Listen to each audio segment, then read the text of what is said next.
Waduh. Hudson, Iya Romo. salam damai. Jessica sebelah sini Romo, halo. Oh ya. Iya. Nah, sini baru Hudson Romo. Iya. Okay, thank you Apa very kabar? much, Sehat. Sino. Ya. Our brother and sister, Ya. kita berhadapan dengan Hudson. Kok saya kayak petarung ya? Bukan Jessica. Thank you Hudson. Terima Sama-sama. kasih. Yes. Saya ingin tahu bahwa kita akan berbicara tentang kamulah tanganku. Yes. Yap. Jadi di dalam kehidupan Hudson sebagai seorang beriman Katolik Yap, ya Hudson yap. ya. Sejak kecil dibaptis. Begini, saya sedikit cerita boleh Romo ya? Oh 2 hari juga nggak apa-apa. Oke, baiklah. Romo sini aja. Ini Jessica apa Hudson yang megang? Deg-degan loh ini. Jadi gini, oke saya memperkenalkan dulu nama saya, nama asli saya ya sebenarnya Huson Prananjaya, Romo ya, nggak pakai D. Jadi kalau waktu di TV biar lebih keren, dibilangnya ditambahin D jadi Hudson, ya biar kayak bule-bule gitu Romo. Nah, gitu.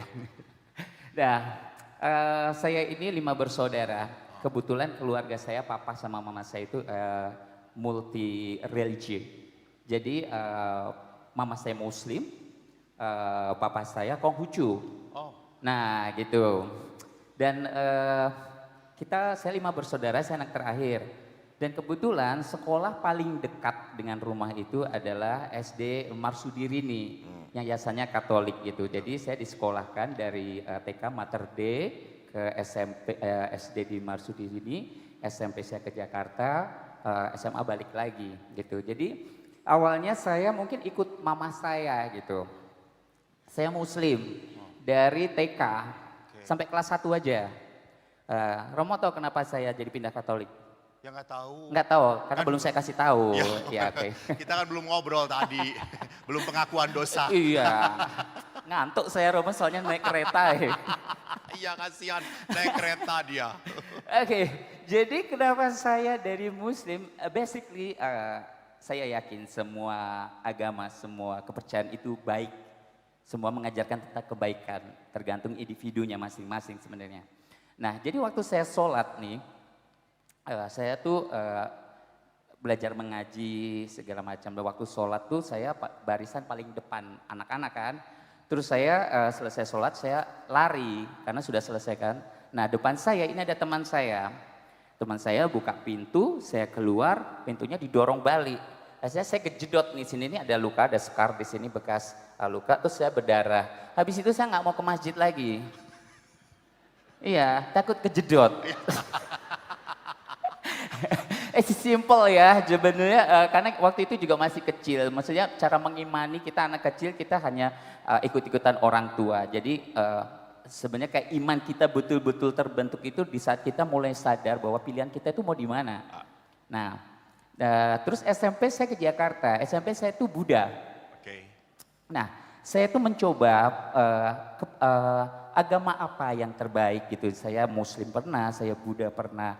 Dan kembali lagi kayak Buddha, sebenarnya ingatan saya tuh sedikit agak lemah Romo. Jadi kalau Muslim saya harus belajar mengaji, ya kan? Aduh kok sulit ya gitu. Nah Buddha juga ada doanya sendiri gitu. Dan saya juga agak kesulitan ya kan? Karena juga di samping saya harus menghafalkan, saya juga harus mengerti artinya doa itu. Nah finally di SMA saya pulang ke Jogja, saya udah ini aja lah paling gampang lah Katolik, Tuhanku bisa semua bahasa saya bilang gitu ya kan. Sekolah orang agama orang-orang bodoh ya. Iya, yang malas ngapalin ya. Akhirnya saya ke Katolik gitu, jadi selama saya jadi Katolik ini ya saya ke gereja, kadang iya kadang enggak kayak gitu. Karena memang dari keluarga itu tidak ada yang mengharuskan, ini kamu harus ke gereja, kamu harus gini. Karena orang tua masing-masing punya iman masing-masing kayak gitu. Nah saya itu selesai umur 30 tuh saya baru dibaptis Romo.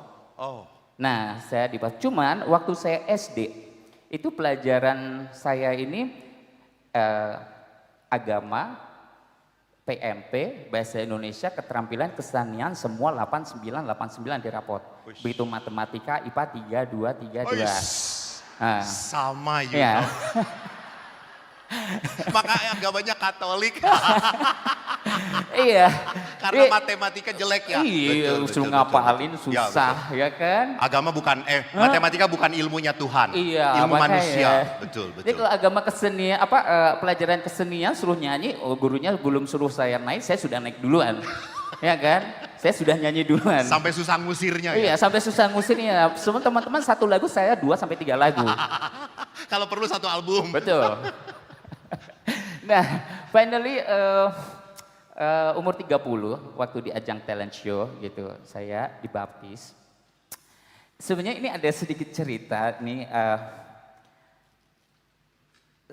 Basically semua orang baik, saya juga semua Romo pasti mengajarkan hal yang terbaik buat kami gitu. Jadi ada cerita lucu di saya waktu mau baptis di Jogja gitu. Romo bilang gini, oke ikut pelajaran agama. Oke tes ya Hudson mau baptis, oke saya tes gitu. Tes, aduh kok tesnya murid Yesus berapa, jenenge sopo wae, Injile piro, dibagi piro, ada apa aja gitu. Jujur Roma ya, ini jujur. Berarti. Oke. Itu SD, itu pelajaran saya. Oke. Ya kan, itu sudah di luar kepala. SD, raport saya tuh nilainya 9 agama. Oke. Umur 30 suruh ngapalin lagi. Ya kan, pusing saya. Ya kan, akhirnya nggak lulus. Romo kok nggak lulus? Saya bilang, Romo ini tuh pelajaran saya SD, kok saya suruh ngapalin lagi? Ngapalin lagu aja, saya susah suruh ngapalin ini lagi. Iya Begitu. betul, murid Yesus. Iya. Yang hafal cuma satu, Yudas Iskariot pasti. Kok itu luar kepala ya. Jadi sering ikut pelajaran lagi, saya aduh bingung gitu. Saya kelihatan, aduh. Terus saya ke Jakarta gitu kan. Ada salah satu. Oh jadi nggak jadi dibaptis di Jogja? Nggak jadilah, Oke. kon melu pelajarannya susah ya. Gitu. Ini jujur, akhirnya finally saya ke Jakarta. Saya ketemu salah satu Romo saya tuh pengen baptis, bilang itu. Cuman kalau suruh ikut pelajaran seminggu berapa kali, saya tabrakan dengan jadwal suhu saya, bilang gitu. Oke, Hudson sini, bilang gitu. Coba seberapa dalam iman kamu tentang Tuhan Yesus, bilang gitu. Perjalanan religi kamu. Oke. Saya cerita semua. Dari masalah pacaran, saya ditinggal pacar saya cerita. Dari masalah usaha saya juga cerita, semuanya. Akhirnya Romo bilang gini, besok hari Kamis ada waktu, bilang gitu. Ngapain Romo, bilang gitu.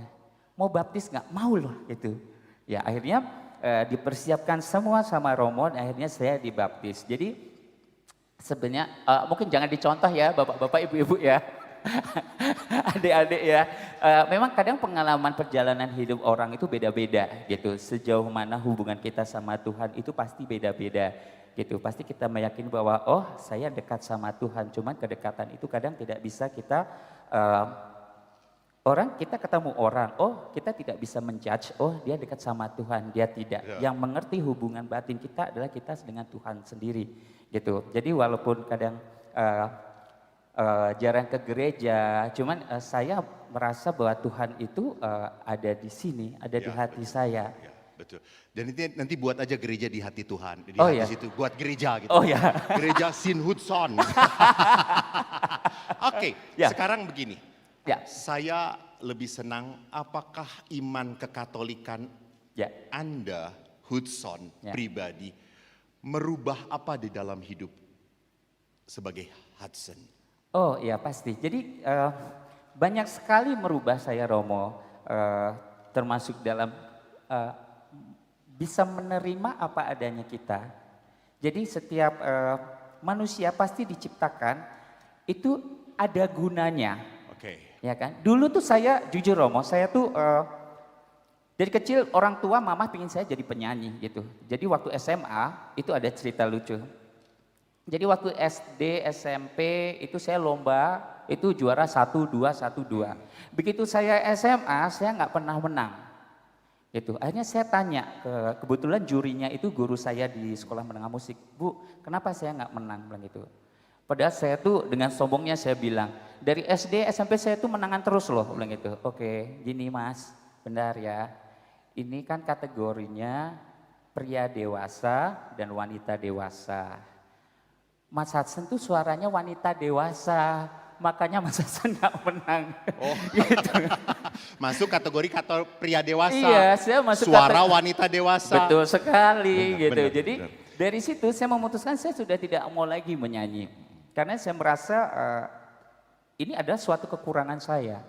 Yaitu Tuhan kok kenapa saya diciptakan seperti ini, suara saya kok kayak gini sih, saya tuh pengen loh punya suara yang ngebass, yang bariton kayak gitu. Cuman setelah berjalannya waktu, di umur 30 saya ikut talent show, saya baru sadar, inilah tujuan Tuhan memberikan saya suara seperti ini. Gitu. Mungkin kalau saya suaranya cuman laki-laki saja, mungkin banyak penyanyi Ya. dengan suara yang lebih ganteng, dengan suara lebih bagus, banyak. Cuman kenapa Tuhan memberikan kelebihan saya seperti ini? Karena inilah tujuannya, gitu, supaya saya bisa berhasil di bidang saya seperti ini, gitu. Jadi Anda berdamai dengan talenta dari Tuhan. Betul. Kalau berdoa, senang berdoa melalui Bunda Maria, saya dengar. Oh iya, ya. Ekspresikanlah imanmu dengan Bunda Maria. Saya suruh nyanyi Bunda Maria ya. Oke, Ya. baiklah. Boleh kita nyanyi Ave Maria ya? Boleh. Saya nggak boleh nyanyi ya. Boleh. Jangan, boleh. jangan. Boleh. Nanti engkau kalah.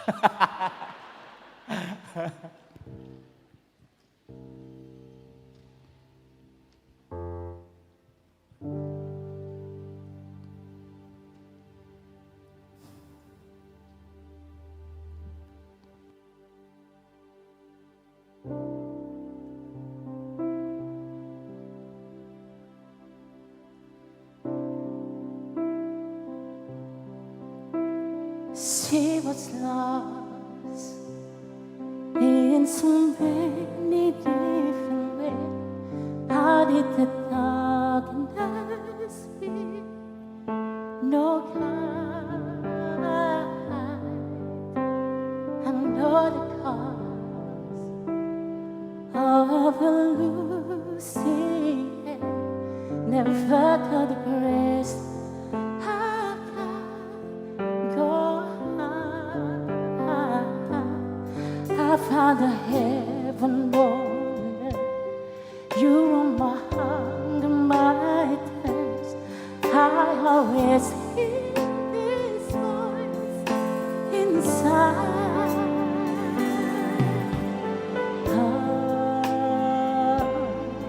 Ave Maria.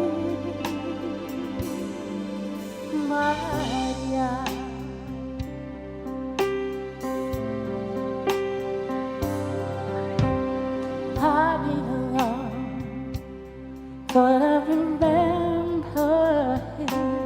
I never thought I'd no God, and still go home, knowing what I've got you. As only as the light going down, I find a heaven on earth. You are my last, my first, and then I hear this voice inside.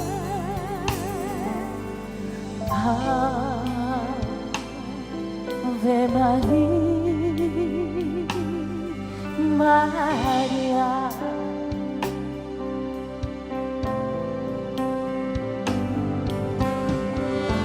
Sometimes love can come and pass you by while you're busy making plans. Suddenly hit you and then you realize it's under your head. Baby, you got to understand, you are my heaven on earth. You are my last, my first, and then I hear this voice inside.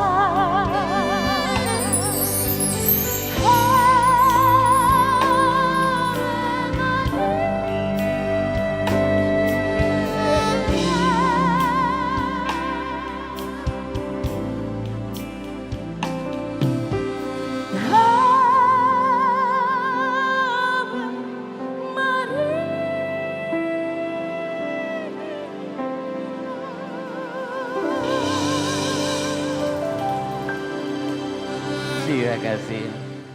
Iya. Ave Maria dari Hudson. Kita beri tepuk tangan. Thank you.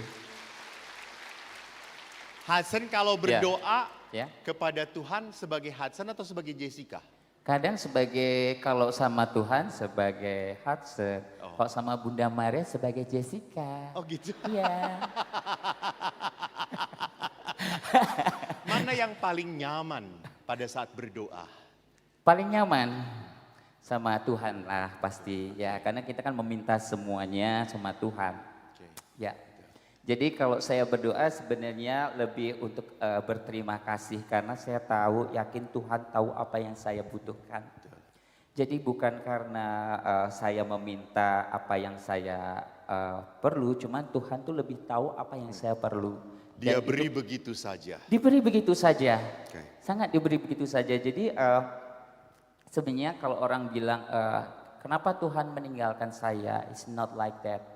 Kita yang meninggalkan sebenarnya, karena Tuhan itu tidak pernah meninggalkan kita. Tapi kadang kita lupa, ya kan? Kadang kita lupa di saat kita sudah senang, sudah di atas, kita lupa untuk berdoa, lupa untuk berterima kasih, lupa untuk bersyukur. Nah, kadang kita sudah melenceng agak jauh, dan kadang kita ditegur, ya kan? Bukan marah, tapi kadang cobaan itu menurut kita tuh sangat besar sekali, tapi jangan khawatir, Tuhan itu punya formula yang tepat untuk kita. Ini loh obatnya. Ya, kamu tuh cukup kembali ke jalan sini, kamu pasti akan selamat gitu. Kamu pasti akan menemukan sesuatu yang terbaik. Gitu. Jadi sama pada saat engkau bingung dengan suaramu, Ya. engkau benci awalnya dan berkata, Tuhan kenapa? Ya. Kok saya jadi seperti ini? Ya. Tapi pada saat engkau melihat dari mata Tuhan, Ya. rupanya Tuhan menginginkan kau harus jadi Hudson dan Jessica. Iya. Padahal aku ciptain kamu jadi Hudson aja. Kenapa ada Jessica? Hanya dalam nyanyi gitu, dalam nyanyi ya, gitu, dalam nyanyi. Hudson, Ya. waktu mencoba untuk bergumul Ya. dengan Allah kan seringkali Ya. Allah tidak memberikan apa yang kau harapkan. Iya, pasti. Nah, jadi Aku belum bertanya, kamu Oh, udah gitu, jawab. gitu. Nah, lagi. Aku jadi bingung mau tanya apa. So, omong aja. Pada saat pergumulan itu terjadi, engkau pernah terpuruk, tolong satu pengalaman saja singkat ya. yang membuat kamu jatuh dan pada saat itu tiba-tiba Tuhan kamu rasakan sebetulnya dia tidak jauh tapi dekat seperti yang tadi kamu katakan. Ya, jadi kayak pergumulan itu, jadi waktu sebelum acara talent show di IMB itu, waktu itu saya umur 30. Nah, saya tuh memutuskan untuk, sebelumnya saya kerja di Jakarta di salah satu klub kabaret show. Dan saya keluar dari situ. Keluar dari situ saya cuma bilang, Tuhan saya ini sudah 30 tahun loh, tidak berasa. Saya belum bisa jadi apa-apa gitu. Pada umur bertambah, kewajiban saya pasti bertambah. Hanya satu, saya tuh kayak dalam hidup ini saya seperti kirim proposal. Jadi mengajukan proposal ke Tuhan. Tuhan, bantu saya. Saya harus berubah. Saya harus merubah hidup ini. Yang pertama, proposal pertama, saya pingin hidup saya berarti. One day, mungkin kalau saya hidup sendiri, saya harus berguna. Yang pertama, saya harus berguna untuk keluarga saya. Jadi saya pingin mengangkat semua keluarga saya. Kedua, saya ingin membahagiakan orang tua saya. Bagaimana caranya? Akhirnya setelah saya berdoa, saya novena. Novena 3 Salam Maria dan percaya bapak-bapak, ibu-ibu. Tidak satu novena pun yang saya doakan, saya tuh sudah berkali-kali novena. Tidak pernah dibalas, tidak pernah diwujud. Ya, selalu dikabulkan. Oh, selalu dikabulkan. Selalu dikabulkan. Saya juga heran, itu doamu ajaib sekali menurut saya. Jadi apapun masalah saya, tapi dalam keadaan betul-betul kepepet ya, Romo ya. Oh, jadi kamu butuh Tuhan kalau kepepet? Iya. Haleluya. Saudara-saudara, jangan dicontoh. No, bukan kayak gitu konsepnya, Romo. Jadi gini, kadang kita manusia merasa kita bisa, ya kan? Saya bisa nih.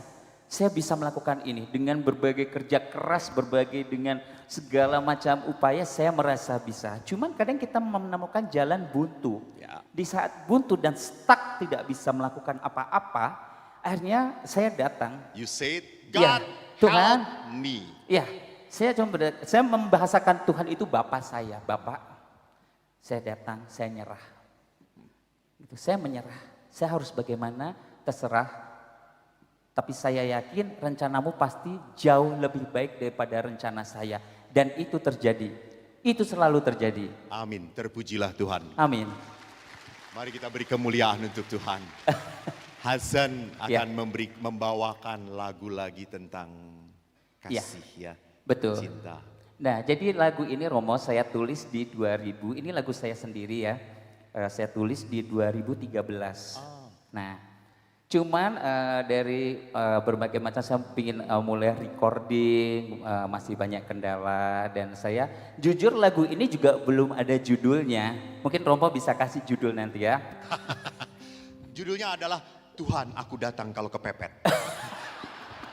Betul, manusiawi, itu manusiawi. It's okay, nggak masalah. Banyak orang mengalami hal itu, tapi it's okay. Kita manusia, tidak ada yang sempurna. Benar-benar. Ya. Saya juga kayak gitu, Ya. saya juga kayak gitu sama. Biar ada teman. Tuhan duitku entek piye gitu. Hudson, tepuk tangan untuk Hudson semuanya. Terima kasih. Thank you. Thank you Hudson. God bless you. God bless. Bless you too. Terima kasih. Bapak Ibu yang terkasih, Anda puas ya melihat kami dikerjain. Kelihatan semuanya sukacita. Tapi tolong kalau sudah dibuat sukacita jangan lupa nyumbang coy. Enak wae, mengguyune. Bapak Ibu yang terkasih, kalau tadi sudah kita berbicara, tolong ditayangkan. Saya sedikit mau berbicara tentang spiritualitas Ibu Teresa. Kasih dalam spiritualitas Ibu Teresa. Karena tadi kita lihat bahwa Kristianitas itu harus membawa apa? Manusia lebih welas asih, tidak tegaan. Maka Ibu Teresa pernah memberikan quote-quote yang bagus.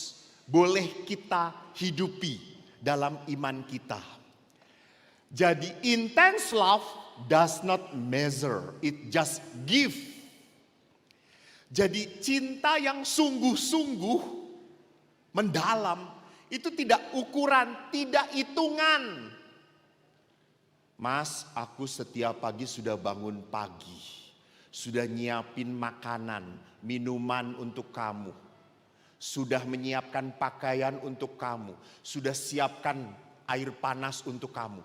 Kamu melakukan apa untuk aku? Lalu suami dengan tenang, aku ngawinin kamu. Cukup kan?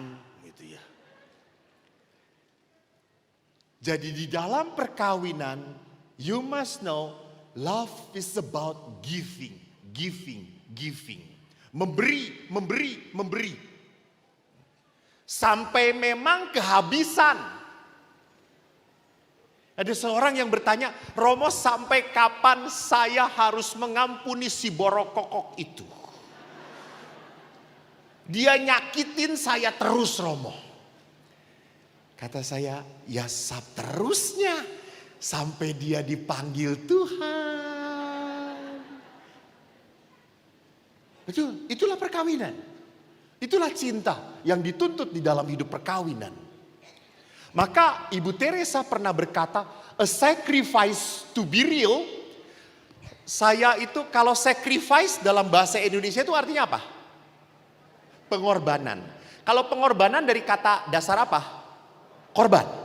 Nah, saya itu pada saat melihat bahasa Inggris, sacrifice asal katanya apa?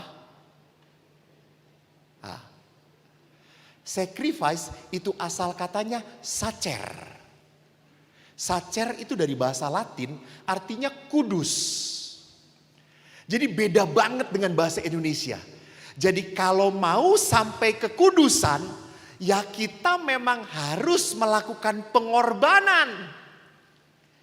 Jadi pengorbanan itu membawa kita pada kekudusan.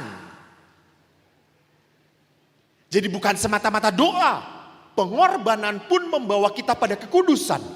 Maka dikatakan oleh Ibu Teresa, kekudusan itu harus nyata. It must cost, it must hurt, it must empty ourselves. Dan itu nanti di atas saya jelaskan. Lalu Ibu Teresa berkata apa? Buah dari keheningan adalah doa. Buah doa adalah iman. Buah iman adalah kasih. Buah kasih adalah pelayanan. Dan buah pelayanan adalah apa? Damai. Damai. So kalau mau damai, apa yang harus dilakukan? Ya, that's right. Melayani, melayani. Bukan semata-mata lari doa, bukan. Hati-hati, seringkali doa menjadi sebuah pelarian. Itu doa yang tidak benar. Yakobus berkata, doamu salah. Karena pada saat engkau berdoa, engkau ingin memuaskan keinginanmu. Maka memang ada doa benar dan doa salah. Di saat kita berdoa melarikan dari tugas dan tanggung jawab kita, you are in the wrong way. Tidak tepat. Dan Ibu Teresa berkata indah sekali. Sebuah cinta, it must cost, it must hurt, it must empty us ourselves. Saya tertarik untuk melihat di sini. It must cost. Saya ingat waktu dengan pastor-pastor Belanda. Kalau ditraktir oleh umat itu sonder kos. Sonder itu kan tanpa. Kos itu berarti tanpa bayar. Tetapi di dalam bahasa Inggris kita melihat love, cinta itu harus membayar. Melakukan sesuatu. Cinta itu tidak boleh menunggu. Cinta itu sebuah tindakan kreatif, aktif, bukan reaktif. Nah kita sama, suka seperti itu. Kalau kita bertengkar diam-diaman dengan pasangan kita. Kita diam, tak menengke. Ben, salah dewe. Engkau ben dewe sing ngomong se.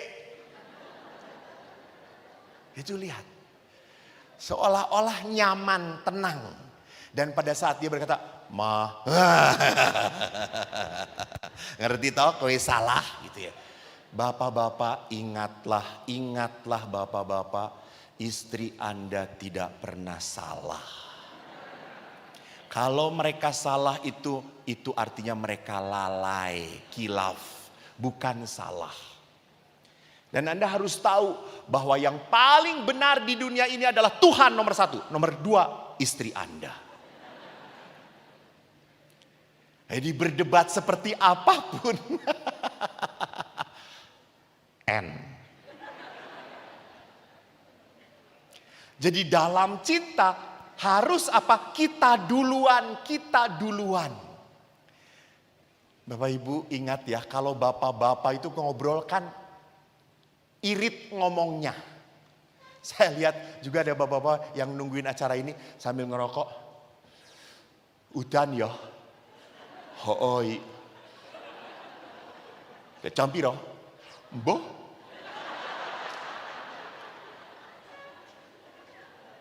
Selesai. Coba wanita yang ngomong. 5 wanita kedengeran 1 RT saudara-saudara. Dan wanita dari dari ngobrolin hujan bisa sampai membahas wali kota Malang ini. Menyebar kemana-mana gitu ya. Maka ini saya boleh sharing penderitaan saya. Hidup dengan sesama romo. Anda tahu toh lanang dengan lanang kan menengan kabeh. Saya itu pernah terjebak kemacetan dari Cipanas sampai Gandok. Itu yang biasanya cuma 1 jam harus 4 jam. Dan saya berdua dengan 1 orang romo. Saya yang nyetir. Dan romo ini terkenal pendiam. Tapi kan saya ingin membangun suasana ya. Lalu saya cerita, di sini tuh satenya enak banget. Wah, empuk Romo. Lalu dijawab, oh.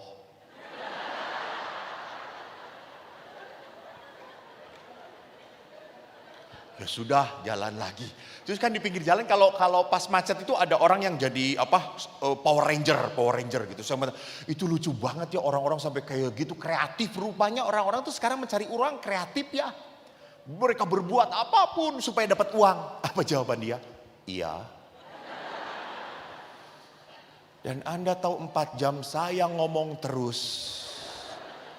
Saya tidak capek nyetir, cuma capek hati. Tapi itu hebatnya Eko, tidak kapok. Karena apa? Saya mau saudaraku bahagia bersamaku. Dia merindukan aku. Walau aku tak merindukan dia. Jadi memang di dalam cinta itu harus saya duluan. Kok harus saya duluan sih? Kok sedikit-sedikit saya yang harus ngalah? That is love. Itulah cinta. And the second one, it must hurt betul.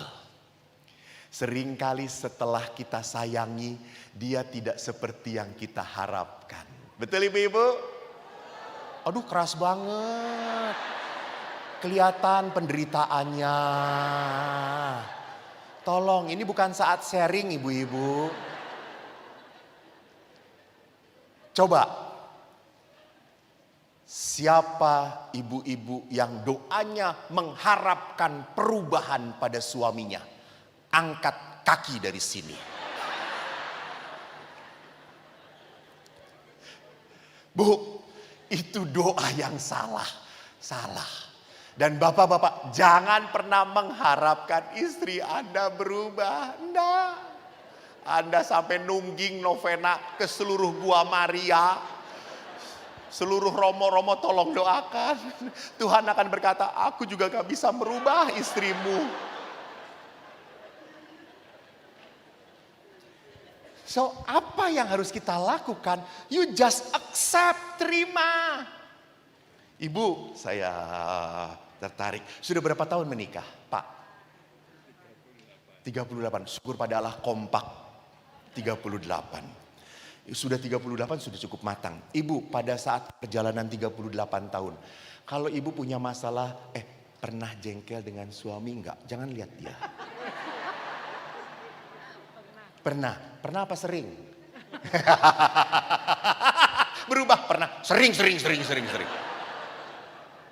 Pada saat ibu kecewa, jengkel dengan suami, apakah ibu lapor kepada ibu dari bunda kepada bunda?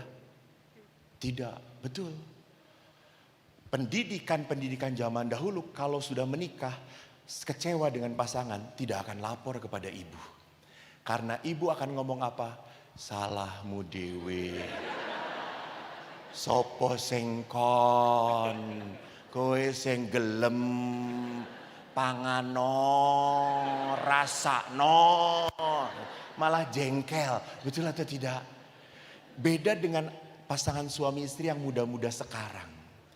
Sedikit-sedikit punya masalah ngomong kepada mamanya. Dan mamanya tuh kadang-kadang kan gak tegaan. Karena anak sudah satu-satunya, nggak pernah dianiaya, berumah tangga malah dianiaya. Maka mertua ngomong apa? Ya wes cerai wae. Ya nuera cocok pisah wae. Lihat siapa setanmu, ibumu. Maaf ibu-ibu. Ibu saya sudah di surga. Maaf bu. Jadi perhatikan hati-hati bahwa memang mencintai itu belum tentu mendapatkan balasan yang setimpal. Tetapi jangan pernah lupa mencintai itu seringkali harus menjadi sebuah kewajiban. Memaksakan diri, betul. Kita mencintai itu harus memaksakan diri. Ya, nggak bisa mengalir begitu saja. Dulu. Ya toh? Dulu kan Anda merindukan ketemu pasangan Anda toh? Selalu dirindukan kalau ketemu, hai, hey, ih cantik banget, ih makasih. Itu tadi. Dulu. Sekarang, hey, opo hai. Blenger aku ndelok kowe iki. Sudah mengalami kebosanan, jangan pernah lupa bahwa di dalam mencintai orang sampai titik kebosanan. Betul, kebosanan. Apalagi tadi, hal yang menarik dalam pasanganmu sudah tidak ada lagi. Tidak, istri Anda sebelum menikah, setelah menikah, itu apa? Kepalanya. Yang ini badannya. Sehingga ada bapak-bapak sedang nonton sepak bola, istrinya mau menyenangkan suaminya. Dia duduk dengan istrinya lendotan dengan suaminya, dia lendotan ke suami. Suami geser. Istri tidak mau putus asa, deketin lagi, lendotan lagi. Suami geser lagi. Istri nggak mau kalah, lendotan lagi. Lalu si bapak, mah, cukup. Loh, dulu waktu pacaran kamu seneng, aku lendotin. Dulu mercy mah, sekarang tronton mah. Please. Distancing, keep distancing. Jadi memang dalam mencintai itu kita harus memaksakan diri. That's right. Waktu pandemi lucu ada seorang istri itu kena COVID. Istrinya kena COVID. Lalu suaminya itu karena dia sayang banget. Dia melayani istrinya. Tapi pakai APD. Lengkap. Istrinya tersinggung. Kamu ini gimana sih? Sampai pakai APD. Mah. Ingat ya, kita itu perkawinan memang sehidup tapi tidak semati mah, kata dia tuh. Kalau gue mati siapa yang melayani kamu?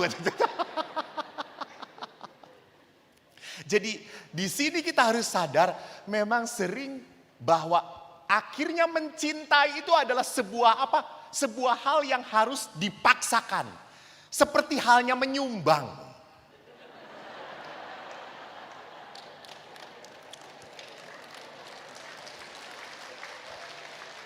Memang kitab suci mengatakan, kemarin kan saya ke Sendang Sriningsih. Colong Anda kalau Sendang Sriningsih perhatikan. Kalau Anda memberi, hendaklah Anda bersuka cita. Memang kutipan kitab suci. Tapi saya mengatakan, gak akan ada yang memberi. Bersuka cita, raono sing bersuka cita gitu. Jarang.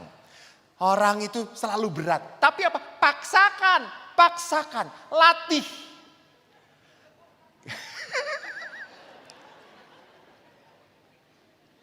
Jadi memang sebuah kebaikan adalah sesuatu yang it hurt. Kadang saya nggak suka, aduh kok kenapa ini harus diberikan. Harus, kewajiban. Saya teringat sekali tiba-tiba pada saat pandemi, saya ditelepon oleh umat, Romo saya mau menghadap. Wih pandemi ya ibu, kita nggak boleh datang ke pastoran. Ibu telepon ada apa? Romo saya minta tolong. Ibu tinggal di mana? Saya tahu tempatnya, oke. Kenapa Bu? Romo kami sudah kehabisan, suami sudah tidak bekerja lagi. Baik Ibu, apa yang Ibu butuhkan? Saya minta tolong, bisa Romo memberi sejumlah uang? Dia hitung. Baik Bu, sebentar. Saya telepon PSE, kenal orang ini? Kenal. Orang ini bagaimana? Dia berkekurangan. Baik, terima kasih. Saya telepon lagi ibu itu. Bu, Ibu ke pasturan, saya taruh amplopnya di situ. Silahkan ambil. Ibu ini minta 3 juta. Saya berikan. Ibu ini berterima kasih sekali. Dan Bapak Ibu apa yang terjadi? 1 minggu kemudian saya misa di amplopin 10 juta.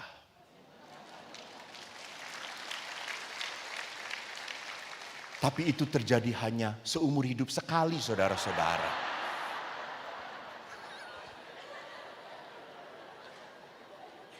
Tapi ya bersyukur gitu ya. Dan yang terakhir adalah apa? It must empty us of self. Jadi artinya apa? Orang memberi kasih itu harus rendah hati. Mendengarkan apa yang dibutuhkan dari yang dicintai. Nah ini sudah hilang. Seringkali setelah nikah bertahun-tahun kita lupakan apa yang dibutuhkan pasanganku. Please. Bapak Ibu, ingat ibu-ibu, suami itu butuh apa? Dikagumi, dihormati. Betul. Walaupun sudah tua, gak bisa apa-apa, perlu dikagumi. Jadi kalau suami Anda bisa ngeganti bohlam yang sudah mati lama, Anda mengatakan, wih Pak hebat tenan, hebat kue gitu, hebat. Harus dihormati, melakukan hal sekecil pun harus dihormati. Sedangkan wanita itu Pak butuhnya apa? Duit.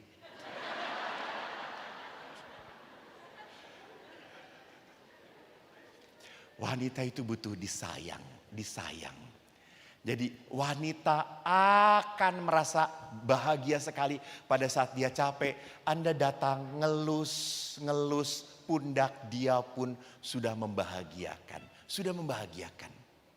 Pak, terakhir kapan mengelus istri? Tadi pagi. Karena apa? Mah, buatin kopi. Mengalir begitu saja, betul. Karena memang ada suami-suami yang bisa mengekspresikan cintanya. Ada, gampang. Tapi ada suami-suami yang adem. Ada orang yang pernah berkata, Romo, saya itu kalau suami saya pilot. Lama terbang, dia terbang ke luar negeri, baru 2-3 minggu pulang ke rumah. Saya tuh kalau minta dipeluk sampai minta, Mas peluk aku, sini. Sudah belum? Belum. Lama banget gitu ya. Dia tidak bisa ekspresi, tidak bisa. Memang ada pria-pria yang adem. Saya juga suka, kadang-kadang kalau suami istri konseling, istrinya menangis, beberapa pria langsung memeluk, aku keren, wis keren banget. Tapi ada juga beberapa suami, udah diam ngapain nangis, itu aja nangis gitu. Malu, ya Allah itu suaminya. Kalau membunuh diperbolehkan oleh Tuhan, saya bunuh ini suami seperti ini. Tidak bisa merasakan hati seorang wanita gitu ya. Bahwa pada saat ia bersedih, yaitu butuh sebuah apa? Sebuah dukungan, pegang aku, dengarkan aku. Itu saya tidak butuh, iya kamu tidak butuh, dia butuh. Itu lihat. Maka dalam cinta itu kita harus mengerti apa yang dia butuhkan, apa yang dia mau. Maka saya mengatakan dalam perkawinan tidak boleh ada kata saya lagi. Di dalam perkawinan harus ada kita, not saya. Maka saudaraku Ibu Teresa berkata, if you cannot feed 100 people, feed just one. Jika Anda tidak bisa memberi sumbangan 10 juta, please ditransfer aja pelan-pelan. Nanti juga 10 juta. Jangan sekaligus, jangan. Miskin Anda. Jadi lakukan hal kecil untuk apa? Menolong. Tapi tolong dalam pertolongan itu, belas kasih itu punya 3 unsur penting yang menarik apa? Spontan. Jadi kalau Anda mendengar, sekarang Tuhan mengundang saya untuk memberi. Dengarkan. Sebelum Anda dipanggil Tuhan. Dengarkan. Jadi tindakan kasih itu harus spontan. Saya merasa do something. Yang kedua, universal. Saya senang sekali bahwa Yayasan Teresia ini pun bertindak penuh kasih secara universal. Tanpa memilih-milih kaya, miskin, agama apa. No. Di saat berduka, aku ada bersamamu. Dan yang terakhir lihat, konkret. Tolong, please, yang hadir di sini, please, kotak nanti disebarkan, ya dengerin. Dengerin, jangan ketawa, dengerin. Lalu jangan Anda menaruh tulisan, saya nyumbang 5 rosario saja. 5 doa rosario. Yayasan butuhnya cien, cien, you know cien ah. Lai, cien ah. Jadi Bapak Ibu, bantuan itu konkret gitu ya. Jangan gitu, Romo saya mau butuh, Romo Emil saya butuh untuk makan. Pinjam 100.000, lalu Romo Emil berkata, baik saya doakan 3 kali salam Maria. Saya yakin beliau tidak akan pernah masuk surga, saudara-saudara. Loh, saya tidak nyumpahin, itu kata-kata Yesus. Lihat kata-kata Yesus. Ketika aku lapar, kamu memberi aku makan. Ketika aku haus, kamu memberi aku minum. Ketika aku seorang asing, kamu memberi aku tumpangan. Ketika aku telanjang, kamu memberi aku pakaian. Ketika aku dalam penjara, kamu mengunjungi aku. Dan ketika Yayasan Teresia ini butuh uang, engkau mengirimkan berkat pada mereka. Tuhan memberkati. Saudaraku, ini saatnya bagi kita untuk berbagi. Bahwa kita punya berkat dari Tuhan. Dan banyak orang yang tidak kita ketahui, mereka membutuhkan. Dan kita nggak bisa menyampaikan pada mereka. Kenapa tidak bisa memakai tangan-tangan Tuhan ini? Yayasan ini adalah tangannya Tuhan. Mereka mengumpulkan bukan untuk diri mereka sendiri. Mereka mengumpulkan untuk menyalurkan. Biar semua anak manusia merasakan Tuhan itu berbelas kasih dan peduli pada kita. Mari kita hening sejenak. Saya doakan Anda supaya Anda bertobat. Langsung Anda, ya udah saya nggak mau berdoa. Fit, silahkan masuk. Tuhan yang Maha Rahim, kami bersyukur kepadamu atas hari yang penuh berkat. Kau beri kepada kami apa yang kami butuhkan. Dan kadang begitu berlebih Tuhan. Kau mengetuk kami, kau mengajak kami. Engkau menuntut kami untuk berbelas kasih. Karena engkau Bapa yang penuh belas kasih. Maka Tuhan, hembuskanlah rahmat cintamu ke dalam hati anak-anakmu. Semoga apa yang mereka berikan membawa kedamaian dan sukacita dalam hidup mereka. Demi Kristus Tuhan dan pengantara kami. Amin. Terima kasih Romo Eko, boleh kita berikan tepuk tangan kemuliaan bagi Tuhan kita. Luar biasa ya Mo. Jadi pada malam hari ini kita akan mewujudkan tindakan kasih itu secara nyata. Betul. Jadi benar. Orang Katolik itu saya dengar-dengar mungkin gak hafal firman, tapi mereka itu pelaku firman. You right. Nah. Jadi yang penting masukkan tangan Anda ke kotak. Kalau tidak ada isinya, Tuhan tahu saudara-saudara. Ingat. Saya setuju tadi Romo bilang bahwa kita kadang perlu memaksakan diri ya Mo. Betul. Jadi hari ini Romo Eko memaksa kita semua. Iya. Karena kalau nggak banyak dana, Pak Tigor ngomong Romo pulang nggak ada amplop. Saudara-saudara please.